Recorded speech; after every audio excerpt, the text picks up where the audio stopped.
What's up, everybody? Welcome back to Straight from the Crates. Today, we are talking about Boogie Down Productions' first two albums.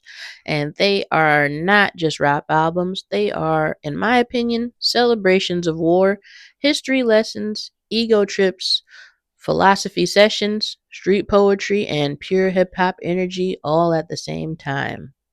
Listening to Criminal Minded and By All Means Necessary feels like stepping into a time machine where hip hop was still fighting to define itself, define its burrow, and prove legitimacy to the world. And for me, what makes these albums so important is that KRS-One never sounds neutral. Ever, never, never, ever.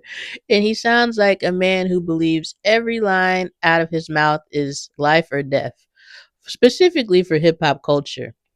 On Criminal Minded, KRS-One immediately separates himself from everyone else. He does not want to be called just a rapper or a b-boy. He repeatedly tells us he's a teacher, a poet, and an authentic artist, and somebody with real experience. And that becomes one of the defining themes of his entire career. Long before people called him the teacher, you can hear him building that image on these two albums. And what's fascinating is how much excuse me, how much contempt he has for fake rappers. Even in the 1980s, KRS-One is already attacking what would become one of hip hop's eternal conversations: authenticity. And he basically is saying some of these rappers are pretending. Some of them aren't street, some of them are completely manufactured, and some are educated and polished while he presents himself as raw, and someone who has a lived experience of truth. Whether people agree with him or not, that attitude became foundational to hip hop culture itself.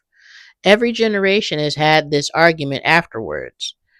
And when you know the story of Scott LaRock, the album becomes even heavier emotionally.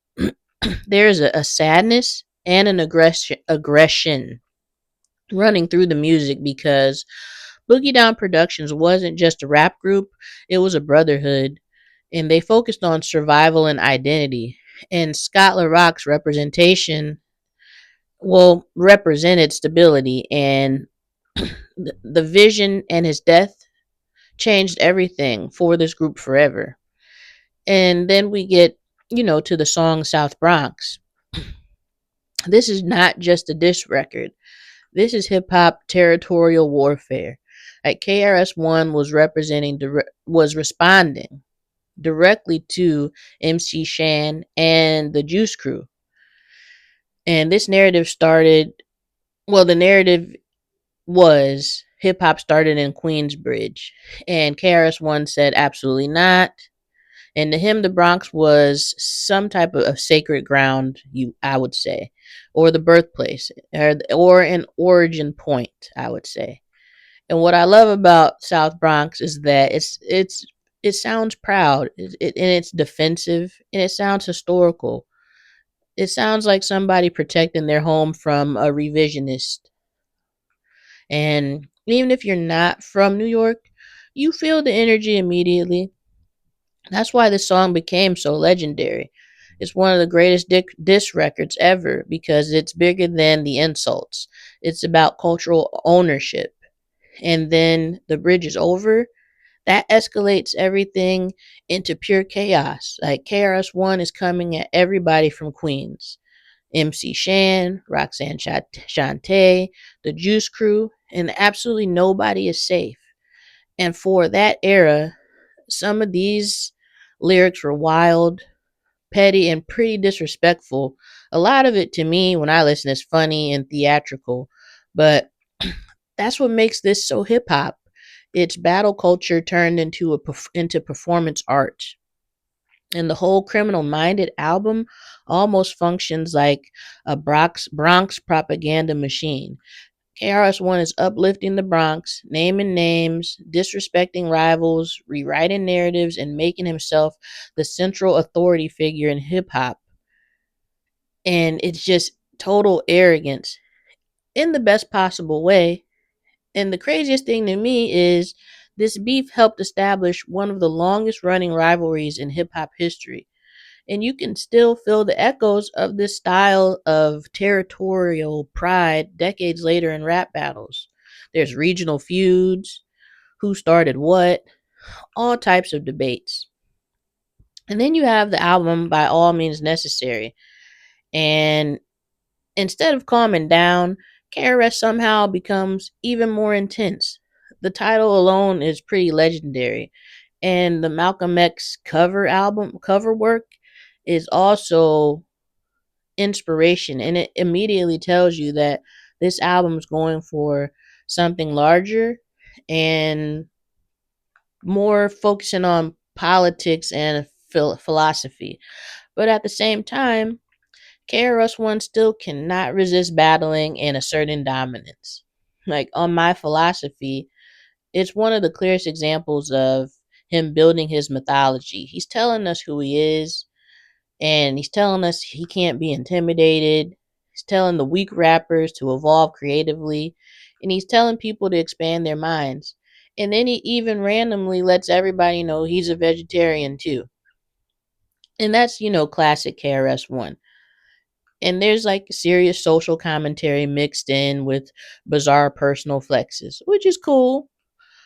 But what makes this album fascinating, or KRS-One fascinating, is all the contradiction. On one hand, he's promoting peace, unity, education, and growth, specifically on Stop the Violence. And that is important, genuinely, because it tries to redirect hip hop towards positivity and community, and also taking accountability and responsibility for one's actions. But he's also reminding people that hip hop originally came from creativity, parties, dancing, and expression. But on the other hand, he constantly talks about violence, metaphorically and literally. Lyrical violence, street violence, destroying rappers, dominating enemies, threatening people on records. And for me, that contradiction reminds me a lot of Tupac later on. It's like a bunch of revolutionary language mixed with aggression, peace mixed with confrontation, wisdom mixed with ego. It's complicated, but maybe that's why these artists feel more human instead of sanitized. And what ties both albums together is the pure hip hop spirit of boasting, battling, territory, rhyming, competition, history, identity, and pride. And these albums are foundational because they show where so many rap traditions come from: the aggressive self confidence, the lyrical warfare, the educational themes, authenticity debates, the borough pride, the idea that an MC is not just entertaining but representing an entire people and place. And musically, these albums are incredible blueprints for rhyming.